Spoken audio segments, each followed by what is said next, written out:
L'Office français de la biodiversité, l'OFB, est au cœur d'une polémique qui illustre la déconnexion entre les administrations et le monde agricole. Sur France Inter, un syndicaliste de l'OFB a osé comparer les agriculteurs à des dealers, déclarant que vouloir que les agents de l'OFB ne viennent plus dans les exploitations, c'est comme si les dealers demandaient aux policiers de ne plus venir dans les cités. Un propos insultant, totalement inacceptable, qui a indigné des milliers d'agriculteurs et qui prouve le mépris et l'arrogance de cet organisme. Faut-il rappeler que les agriculteurs sont des travailleurs acharnés, souvent en difficulté?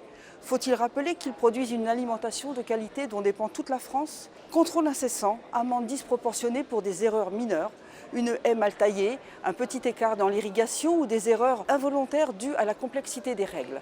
Voilà le quotidien imposé à ceux qui nourrissent la France. Cet organisme agit comme une police punitive, renforçant un climat de défiance et d'exaspération. Certains agents de l'OFB se présentent armés lors des contrôles agricoles, ajoutant une dimension d'intimidation insupportable. Est-ce ainsi que l'on traite les hommes et les femmes qui travaillent dur au détriment de leur santé et de leur vie de famille pour nourrir la nation?